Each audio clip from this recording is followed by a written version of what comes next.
Ladies and gentlemen, our next session is a session on accelerating innovation, adopting the startup mindset. This session will start shortly. May I please request everyone to be seated. Bala, once again over to you. We are moving to the next session to the point accelerated innovation, adopting the startup mindset. It is in vogue to talk of the startup mentality these days. Startups seem to have scrappy can-do attitude. Simply walk through the doors into any of these companies and the energy is something truly infectious. The concept of startups represent optimism. It represents agility, ingenuity to create something special. That's what the startups are now. They are new to the world, and the entrepreneurs who run them seems to be extremely hyper-focused. But the challenge here, or the thought process that is going to get into the session, how do we embrace the startup culture into the established organization? How are we going to make the DNAs imbibe in the established organization? And if you ask me, can we unlock these innovative and creative ideas without the legacy culture, something smoother in the entrepreneurial spirit? My answer is yes. In 1979, a pioneering company identified a beautiful graphical user interface called Windows, right? And we control the Windows called a beautiful device called mouse. Any idea who identified mouse, who invented mouse? That? Xerox, exactly. However, Xerox PARC had the innovation arm called Xerox, Xerox PARC, who identified the beautiful mouse, which was not capitalized by Xerox, but it is one of the employees of Xerox PARC who actually identified. Likewise, Google, you're aware of it. When Google was in the late 90s, was the search engine, the most prominent thing in Google is the search engine, which was ready to be sold for $2 million. There were no takers, right? So Google tried to use the search engine and leased it to AOL and leased it to Yahoo and earned money, but now being a multi-million-dollar company, and this search engine was one of the ideas came from the employees of Google. Likewise, after World War II, when Toyota, when Japan was really struggling after the World War II, and Toyota was a very small car company trying to compete with the major chains like General Motors and Ford. So he introduced a system called TPS, Toyota Production System, which is one of the ideas that arises out of an employee. So what I'm trying to cover here is, already these employees, this big organization, larger organization, established organization, was having the innovative mindset culture, but as it is sustained, that's the question we are asking. Idea may be big or small, it may be incremental or it may be radical, will bring you a step closer to become innovative. With this, I would like to invite our speaker for the session today, Mr. Ronak Samantri. Ronak is a co-founder of Now Floats, which is a 950-member organization, a startup organization established in 45 cities serving 100,000 customers worldwide. Ronak is bachelor's in computer science from College of Engineering and Technology, Bhubaneswar.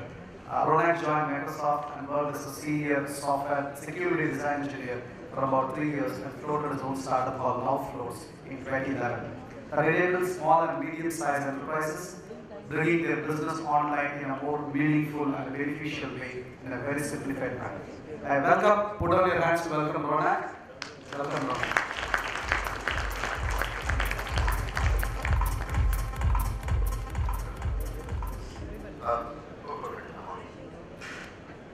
So, thanks Bala for the introduction. Let me set the context. I'm sure I'm from the startup segment, but I don't call ourselves a startup anymore. We are an IT organization. So who am I, right? So of course, Now Floats started back in 2011 when I left my job, right? In my bedroom. That's where it started. Now it's an IT organization. We are attempting to solve one simple problem that, how do you get the retailers, how do you get merchants, get more customers online? How do you get them organically discovered? So we have a machine learning algorithm that drives that stuff. Just to tell you where we are today, we have more than 100,000 customers in India. Our key change that we would bring in the market is that there were people used to, and in the beginning we did not get invested because of this philosophy, that we went into the market with the fact that if you have an online identity, you have to sort of update your website every single day. that, right? People said, you build a website, you forget it for the next 6 months.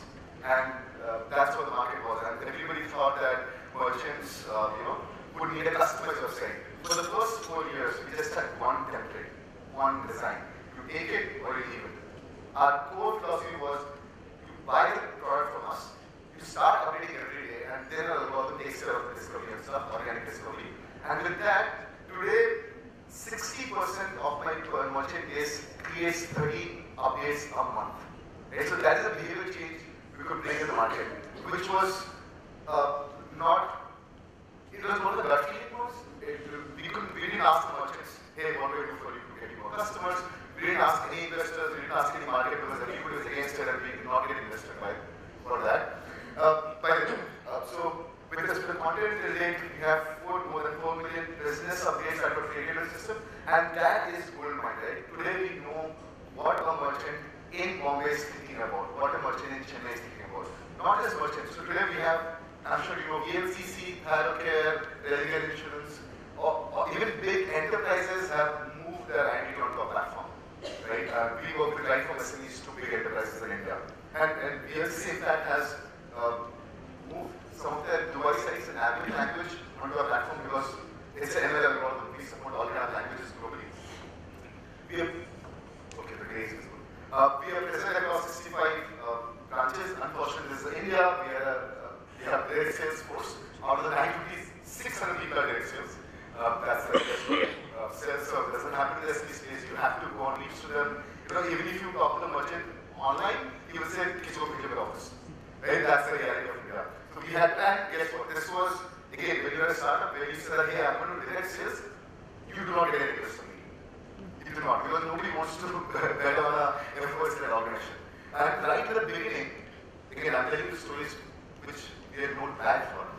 Right at the beginning, we had 4 sales channels, which is very counterintuitive. No startup, as a startup, you are always encouraged to focus on one strategy, one business strategy, one product strategy. On the other hand, we had 4 business strategies running, right from the get-go, right? And people hated us for that. That, hey, you do not know how to run business. And even during Series A, right, we got this feeling that you do not know your business because we had 4 CAC and 4 ARPU. When an investor asked you, what is the customer acquisition cost, you got to tell one number. You should have 4 numbers because I had 4 different strategies to acquire my customers, right? And that's how the story goes. In terms of market share, this is what market share we have today.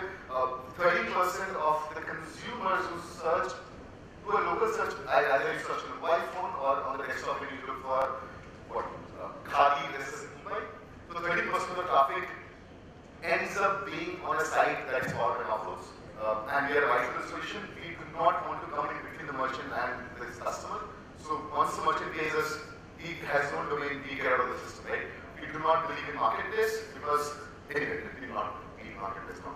So yeah, we do not want to build a marketplace. We enable Indonesian merchants to build their own identity and not offload solutions. Hence, I'm sure you wouldn't have heard about us.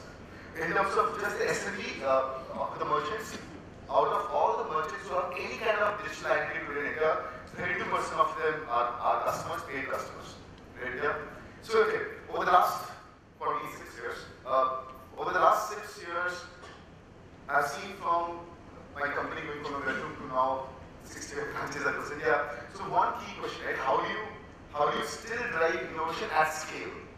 Because I can give you all the yarn about driving innovation, but the challenge becomes with a larger organization, how do you still drive innovation at scale? And I will honestly share my learnings. I'm not an MBA, I didn't do any theory on innovation, so pardon me if you do not agree to my learnings. But what I will honestly share is just beyond my learnings and my understanding of innovation. This is a common thing, people keep talking about that large enterprises do not innovate as fast as startups. And to me, it's an absolute myth. It's an absolute false statement. In fact, the reason it's a myth is because they expect innovation to happen across all functions equally at the same pace. Right? That ain't going to happen. See, look at your organization. So if, let's say you are an FMCG company, let's say you're an insurance company, or a banking company, or a whatever company, because the fact is surviving, that means for you to survive, you have to grow at least by an inch every month, right? Otherwise, you will be dead. So if you are surviving, that means you're growing. If if you are growing, that means you are changing some aspect of the company. Either you're innovating on pricing, or you're innovating on distribution channels, or you might be innovating on something in your communication strategy. But innovation already exists in large enterprises. It's that many times we do not A, know how to identify them, and B, do not know how to value them. Right? And it is just a myth that enterprises don't innovate. That's absolutely nonsense. That's what I want to tell. If you are growing, that means growth happens because of change. If you're not changing, you'll never grow. And the only thing that fuels change is innovation. Now, innovation again is a very generic term. So I thought, at least I look at innovation in two different aspects. Right? I'll talk about that. Before, if you are a leader, right, and you really want to drive innovation, first you need to identify what is the default genes of innovation in my company. Because many, like an FMCG company, like an insurer or something, you might be the best in cosmetic products. But it's very important as a leadership team to understand what is my default gene of default genes of innovation, right? Because you cannot force innovation in an organization. Innovation evolves. The moment you try to, it's like, many startups want to make a video that goes viral, which is actually nonsense. The fact that it is viral is because it cannot be gamified, right? So you cannot push innovation. Innovation has to be born, it has to evolve, right? So as leaders, please, you must identify what is my default gene of innovation. Where do my people innovate by default? That's key to identify. Now, the moment you identify that, you will see two kind of innovations happening. One, what is the incremental innovation? I'll give you an example. If you teach a kid what is 2 plus 2, incremental innovation will be what is 10 plus 11, a 2-digit addition. Then the next step is what is 3-digit addition, 999 plus 111, right? That's incremental innovation. For example, if I have this clicker, the next obvious innovation is, okay, how do I make it lesser weight, smaller in size, maybe voice control, and so those are incremental innovation, right? The other kind of innovation which I see is a disruptive innovation. I'll talk in details about these 3 models because it's very important, right? As a leader, when you look at the organization, you must A, respect the fact that the person is driving some change in the organization, in whichever function he is. It might be finance, in ops. I'll give you an example, right? When we raised our series of money, I think 3 years before, to run our 250-member sales team, I had a 10-member ops team. A 250-member sales team supported by 10-member ops team at the back. The moment we raised Series A, we removed 5 of the ops members and scaled our sales team to 600, right? And today it is run by only 3 ops members. The moment we put that constraints, they were forced to innovate because typically people love to work, they are working, right? It's, the assembly line was innovated during World War. Innovation happens at the crunch time, right? So you've got to have limits. You've got to play with boundary conditions, right? Only then, true change happens. If you do not put constraints, you will never change. So please put constraints. So now I thought I should elaborate on the incremental innovation part. What are the attributes of it, right? Now, incremental innovation is a very outside-in strategy. You talk to your customer, you talk to the audience base you have, and then you define what next. For example, with the clicker, you talk to our speakers who give talks, you talk to them the difficulty they face with the clicker, and then you come back with new ideas. It's a very outside-in strategy of looking at it. You do market research, you invest in the research companies, market research companies, and you get a report, and you build your strategy based on that. That's a very outside-in strategy of innovation, right? Second, you look at trends, you look at data, right? But incremental innovation happens on big trends. Like, let's say my customers, I'll give you one example, right? A lot of our SME customers want to collect payments on our website. You ask, you go to the merchant, the first thing they say, hey, I want to collect payments. Of course they want that, and they will like pay. But what they don't realize is that why on earth will a consumer pay you online? If you are not a Flipkart.com, if you are not an Amazon.com, who is investing tons of money in advertising to just really get a trust from the consumers, why would you come to a Ronak.com and transact with your credit card or your debit card? Right? But that's what the customer will tell you. I want an e-commerce enabled website, I want a payment gateway integrated, what have you. Right? So you would end up, for incremental innovations, you end up looking at the big trends and not the smaller trends. I'll elaborate more on this one in the next part of our slide. Next, so this particular innovation is really suitable if you want to, if you're chasing a market. The best back was Steve Ballmer. If you remember Steve Ballmer or Microsoft, he kept chasing the existing markets, right? He invested in phones because phones was doing big. So market needed phones, let us make a phone, right? Market is B, let's make B. And of course, you cannot just copy this idea, you will do some change. Hence the incremental change. So this innovation is really, and it is very required. Right? Incremental innovation is definitely required. Otherwise, you cannot keep your customers under control, right? Understand that any startup coming in the space or your competition cannot steal customers from you just by doing an incremental change. For customers to leave and change their behavior, it has to be a fundamentally different thing. You won't leave Facebook because some new book has given you one extra privacy feature. You would leave Facebook only with a fundamental change in experience. Look at WhatsApp as an example. There are so many strategies to kill WhatsApp. But there were incremental changes, right? Somebody made typing easier, somebody said voice-based messages, people did on deleting, and got security and all that stuff. People did not move out of WhatsApp end of the day. So your competition, you got to do incremental changes, but be composed about the fact that if your competition does incremental changes, they can never steal your customers. So this is a good thing. Next. Incremental innovations are aligned towards more predictable ROI. So if you, in our organization, we run everything on a P&L, right? So every business channel is a P&L. When we launch a new product, we look at everything as a profit and loss statement, right? So in an incremental innovation, it is very easy to have a business plan. So when I do a financial year plan, I know what are the things that I'm going to launch new, how do I charge for it, how do I monetize for it. So my ROI, my return on investment becomes a bit streamlined. You can absolutely put a finger to the incremental innovation strategy, right? So you can run your organization in a very healthy and a process-driven manner. On the other side, if you look at disruptive innovations, now it's a very inside-out strategy. You cannot talk to your customers and ask them, hey, what do you need? What do you need? How can I help you better? You cannot. You cannot look at some data point and come up with this idea, right? It's a very inside-out strategy. You might be sleeping, you might be it's like falling in love. Falling in love is a very inside-out strategy. You just see the girl or see the guy, you see your body, you just know that magic happens, right? That's a disruptive innovation. So, getting married or falling in relationship is a disruptive innovation in your life, by the way. It's an inside-out strategy. The next, okay, it's built on small trends and not big trends. So, when you typically do a disruption, you do not aim for the current tide. You're like a surfer, right, who's on the shore. A surfer does not look for the current tide which is out there. You've got to have an eye of the next tide that's going to come, which is going to be a very small tide. That's an eye you've got to have. And that's when the disruption happens, right? You've got to know what's going to come in the next 5 years. What's the behavior of my customer base at the 5th year, not the next year.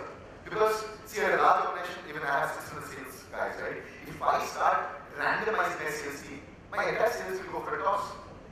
To train, to launch a new thing, I have to do training for 600 people, I have to refresh the person, what happens? It's a nightmare, right? To run a big enterprise. You guys know about it. So, you cannot be aiming for disruptions every year. You have to aim for disruptions on a longer scale. And you do not expect disruption to happen every year. Disruption happens on a longer time scale. Hence, you should look at small trends and more gut feeling wise than data-driven or big trends wise answer. Is it acting funny? Okay. Disruptive innovation usually helps you achieve either it opens a new segment for you. I'll give an example. When we raised Series B last, I think it is 2016. Right?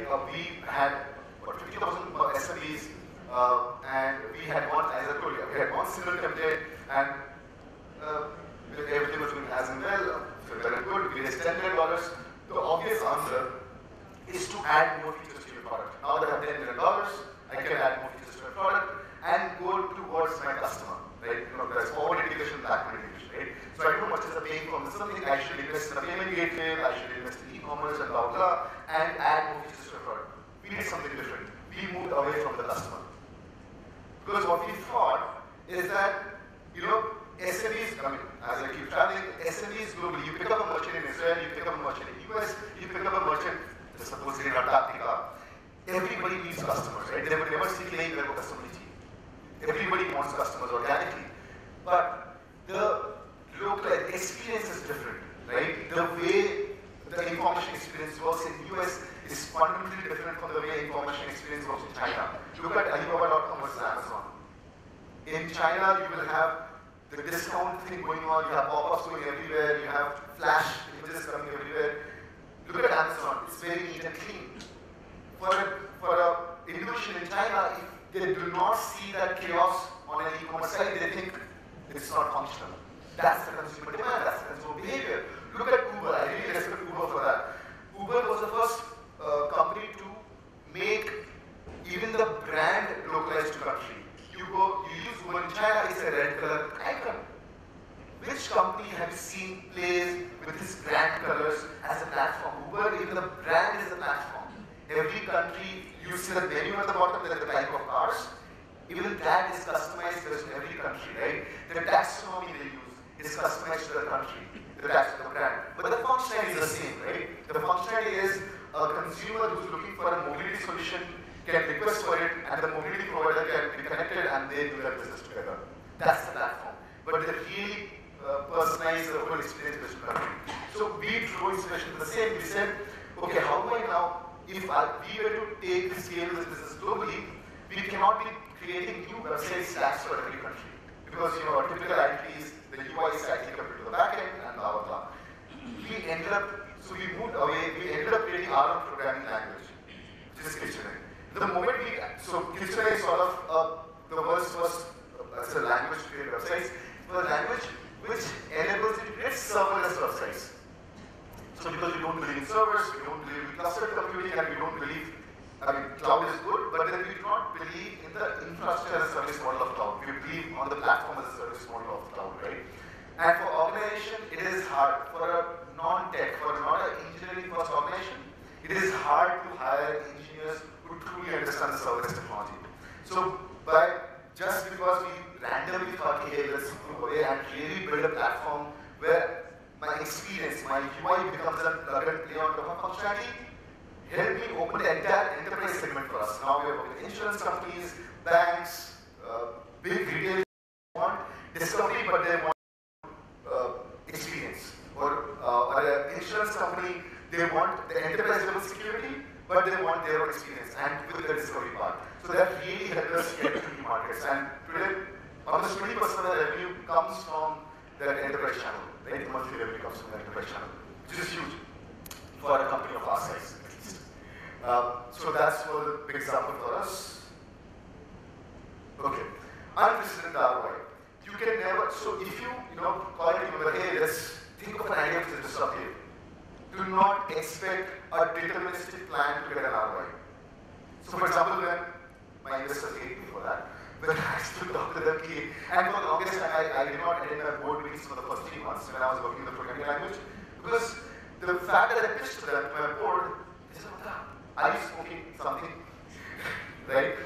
Nobody wants, because you cannot put, if you as an investor ask, hey, what is in return for this? Like, okay, you go and build a programming language, you change the way of sense of build, so what? What will you make out of it? It is just too hard. Because it's a random idea, unless you build it, unless you use it, unless your customer uses it, you really can't build a business model around it. So the ROI is usually unplanned, but if it clicks, you get really unprecedented ROI. Right? So that's the fundamental difference between incremental innovation and disruptive innovation. That's the fundamental difference. Now, this I have learned the hard way. As a founder, it's obvious in my talk that I'm a coder myself. I've been coding since I was a kid. The typical founder strategy is, काम नहीं हो रहा है, roll up your sleeves and start working. Okay, typical founder. And at a scale, it hit really hard to me. That is definitely not going to scale. You have to enable people rather than doing it myself. Right? Otherwise, I'm doing injustice to my company. So if you want to drive innovation, of course, as a founder, you can sit and think of disruptions. But then let's focus on how do you hire the right innovators and create the right culture in the organization, right? So how do you hire the right innovators? Now, let's look at incremental innovation. That is key, right? If you want to run a sustainable business every year, you have to have incremental innovations happening every month. In fact, the way we do our business reviews in our company, in the first 6 months of business reviews, we used to ask people to present the numbers, what happened last month, where are we heading. Now we said, hey, okay, numbers are online, we can take 5 minutes. I do not have to have a review meeting for that. In our current review meetings, we just ask them, what did you change last month? That's it. That is, so that's sort of, that simple way of driving a review really forces people to think that kuch to change karna hai. It just pushes people to think of something different, right? From my direct sales to channel sales to enterprise sales, that is the only thing we review. What did you change last month and what's your this month's strategy? Because I can see your numbers online. How much revenue did you do? What features did you launch? I can see them online. I do not have to have a review session for that. So okay, so incremental innovators, make sure that they're self-driven. Now that's a very important trait, right? I'm sure you understand the fact of cause and effect. If there's an effect, there's a cause, right? Being self-driven is the cause of innovation. You cannot force a guy to innovate, ensure that the guy is self-driven. You hire a guy who really doesn't need a manager. If he's self-driven, he'll automatically try to change something and automatically innovate with time, right?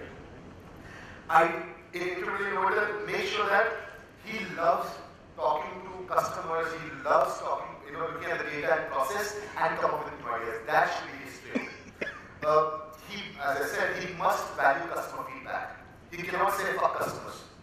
He must value customer feedback. That's very important. He must talk to the customers, hey, how can I help you? What can I do for you? How can I make it better? And his opinions, so this is all the interview process, right? And his opinions must be based on what the customer wants. And the last one, very important, because the belief what drives in any individual. He believes in doing the right thing rather than doing things quickly. Because incremental innovation happens on an established value prop. You cannot screw up with the established value prop. So if you do a change, it should not bite you back, right? So ensure that the person believes in doing the absolutely right thing and not just doing a thing, just for the sake of innovation. You shouldn't hire the guy otherwise. Moving on to a disruptive innovator. The common trait, of course, he has to be self-driven. There is no second thought on that. Next, he or she should be more gut-driven and not data-driven. He should not bother about customers. It's a very counterintuitive thing. So in my company, there are teams who might tell, do not talk to customers at all. There are teams where product managers that tell them clearly, I do not want to ever see you talking to my customers. Ever. There are certain PMs where I tell them, boss, you have to talk to customers every single day. So that's how we balance it out, right? So these guys should be more gut-driven. I'm sure in the interview process you see some people who are more gut-driven, who do not care about the world. It's just that they have an opinion of their own, right? They just know that this is what the world should be in the next 5 years. They don't care actually what happens to the world. So those are the guys who usually come with this sort of innovative ideas. These guys do not like to ask customers what do you want. They, in fact, they love the question, what do you not like? They try to understand, so the right innovator builds something quickly, gives it to the customer, and asks him, what do you not like in this? Never ask your customer, what do you like? Ask him always, what do you not like? Right? He believes, this guy on the other hand, believes in rolling out solutions faster than doing the right thing. Because see, it's a disruption anyway, right? It's a disruptive. Most of the ideas are going to fail. So if you're going to spend time in doing the right thing, you will anyway lose the boat. Right? You will never reach to ROI. So do not invest a lot of time building something which is random or disruptive or gut-driven. Build it quickly, give it to your customers, and iterate fast. And ask him, hey, what do you not like? And build on top of that. So a typical, I think I answered all this. A typical innovation pipeline looks something like this. Hypothesis, you start with an hypothesis in an organization. I'll give you an example later. Build extremely fast. So the timeline that I said, if somebody comes with an idea, I ask them, can this be built in 15 days? Right from idea to the product. If it is not, shorten it down, bring it smaller, and come up with an idea that can build in 15 days. Because I do not want to spend more than 15 days on an idea which is just random or I got feeling to, right? Build out, go live. This is very important. Iterate. Ask your customer, after you deliver the product, Only then ask your customers, hey, what do you hate about this product? Do not ask him if he likes it or not, because every customer likes change. Ask him, do you hate this? What do you not like in this? Right? And then iterate every day. I mean, I would push every day, but then people end up doing once in a week, once in 2 weeks. So iterate every single day. Then scale, so this is how much, right? Scale from 0 to 100. From 100 to 1000 is a different game, right? So ensure that the guy who had the hypothesis builds it quickly, makes it live, talks to customer about what he does like, iterates, and scales to a different level. 100 means you figure out the product market fit. The moment it is that state, then hand it over to the person who loves process-driven innovation. Because the guy who's gut-driven innovator would never like to now work in a process-driven innovation. He would just hate it. But there are other people in the same trade who love process-driven innovation. So you must hand over the project to somebody else who can then take it from 100 to 1000, right? Create. Now, that said, I think I've seen a lot of startups at scale. Everybody does this common mistake. They create a team or a function to drive innovation in the company. The most bullshit idea I've ever heard. Sorry if I said something wrong. But yeah, this is the most bad idea I've ever heard. Because as I said, innovation is a culture, it should evolve. So do not make a caste system within a company, right? Here, this is Brahmin and this is non-Brahmin. Or this is Christian and this is non-Christian. Or this is Islam and non-Islam. Do not do that. If this is innovation, this is non-innovation. Do not build a caste system. Rather, it actually kills the innovation in your people who are not part of the innovation team. They would get how can you innovate, right? It sort of kills the vibe of the organization. And it gives very high ego to the guy working in the research lab. Hey, I'm in the research. This is the most random thing to ever do. The right way to foster innovation, and that's my slide. The right way to foster the innovation culture is to do this. I mean, which is obvious. Look to hire self-driven individuals. At Knoffers, we have 3 company values: being self-driven, being respectful to each other, and being truthful. Innovation is not our value. Because, and that's what we aim for things. We believe in cause and not the effect. If I ensure that everybody in my company is self-driven, innovation is not to happen. That's not come, right? So hence, look to hire self-driven individuals. Define boundary conditions very clearly. When you hire a guy who is self-driven, define the playground rules. In a football match, there is a rule. In a cricket match, there is a rule. You play by those boundary conditions. Of course, you can walk beyond your trees and take a 6, or you can get out, whatever it is. But there are boundary conditions to a ball statement. Smaller than equal to, greater than equal to. There are boundary conditions to a ball statement. Define the boundary conditions. Otherwise, you will not know how fast you earn your money. Right? You can say that, hey, these are the conditions. Play under these rules, and then he can come with whatever ideas he wants. So whenever you come with a new idea, look forward. Usually, it starts with a disruption, like in the startup world, startup become an enterprise. It starts with a disruption, but you iterate and become an enterprise. You iterate to scale, right? So you start with disruption, but scale with iteration. Scale doesn't happen with disruption. I've learned it the hard way. Scale happens with iteration. So iterate. Out of it, and only then you scale. Then you can't be expecting disruption during scale. That doesn't happen. When you start something, that's when disruption happens. So when a startup starts, we had to redefine the way my HR works, the way my sales works, the way product works, the way my finance works, the way the Indian accounting rules are just a nightmare. We had to really innovate in every goddamn aspect of the company. So it's all the functions started with disruptions. But then now it's iteration, just iteration. Plain simple iteration. Which is this line is obvious. Accept your failures, but I see a lot of enterprises, they enjoy their success, right?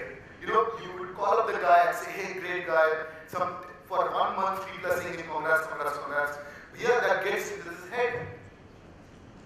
Do not do that. You will spoil your employee rather than actually making him more innovative. Move on quickly from your success. The way you accept your failures and move on, do the same with your success also. Appreciate, move on to the next thing. Focus on the next milestone. Do not get stuck to a failure or to the success. Very, very important. The last point of my slide. When you hire a manager, ensure that your managers have ego. Ego is a very, very, very important tool. And when I say ego, the person needs to have a big ego and a small ego at the same point in time. I'll tell you, the reason I call it big ego and small ego. Big ego means I'm the king of the world. What I am saying is the truth. You guys don't know shit. That's big ego, right? So when a manager is talking, when a leader is talking, he got to have a big ego. Otherwise, people won't respect him. It's very important to have the ego to make people listen to you. At the same time, in parallel, it's a multi-threaded behavior. At the same time, my time is up. At the same time, have small ego. The moment an employee or the team member says, hey, why do you think of this? As a leader, as a manager, if you think that's a great idea, you make it your own that very instant. And you think, what I was saying is wrong, this is what is the truth. That really helps you write that. Because I'll give you an example quickly. We acquired a company called Lookup because I strongly believe in conversation. We acquired the company, invested in conversation. We invested in chatbot interfaces. Some other team was, it's a rule-based engine product which we have internally. This guy, to build a rule-based engine, he created a workflow designer. He was just saying, hey, Ronak, look at this beautiful new way of defining rules. I was like, what the hell? This can be really taken and made a chatbot interface. So we took that and we launched something called Anna. I mean, Anna sounds cool, but it stands for Arpan Nizam Aditya. So we always name products behind people who are working on it. So we launched Anna, made it open source, and that opened up the entire financial sector to me. Because now I can go to enterprises in there and say, hey, this is the world's first chatbot development studio, which you can integrate your libraries, your APIs, what have you on the planet, and it is open source. Guess what? Customers love the word open source because it's free, but they don't have the engineering to build it. They end up coming to us, right? So that's what and that today drives 5% of the revenue. So it's very important for the leaders to have big ego and a small ego. If I just portray a big ego, the innovators will never question me back. My team will never question me back. So I should portray a big ego to scare people. At the same time, I should have a small ego to really have the insight, identify an idea, and make it my own, and make it the company's future, right? That's about it. Thank you so much. I hope it was useful, and I hope you guys learned something out of it. Thank you so much. I'm Robert. Thank you, Ronak, for sharing your experience. Any questions, probably you can take one or two questions. Yes.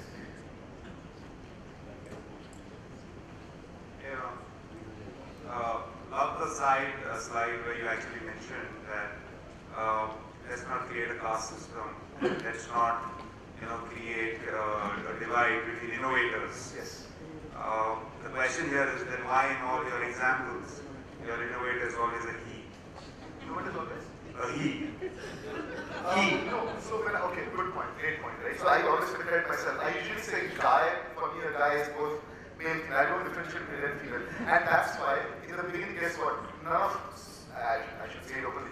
None of my people didn't join because we asked people to just work, right? So sometimes people have constraints, they don't like the culture, so we don't differentiate between gender. For us, it's a human being, it's an individual. A guy for me is a male and a female. That's what I meant. When I say guy, it's a male and a female. Like, hey guys, what's up?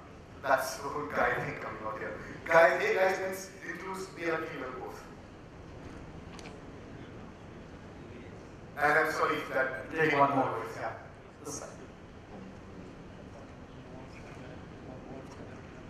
So Ronak, first and foremost, congratulations. It's very, very refreshing to hear.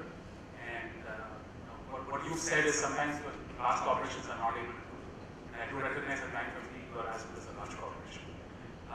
Just one particular point, and maybe it's more clarification so that I understand it very well. When you say incremental innovation out there, when you're talking about iteration, what you're saying is, you're not saying incremental is better than disruptive. What you're trying to say is that incremental innovation as in continuous innovation. Yes. Is that a fair understanding? Yes. Okay, yes. thank you. And you, as an organization, you have to do both. The iteration is incremental innovation, right? So if you do not, you forget iterating, you will never start anything new. Or your customers also leave. So both are important.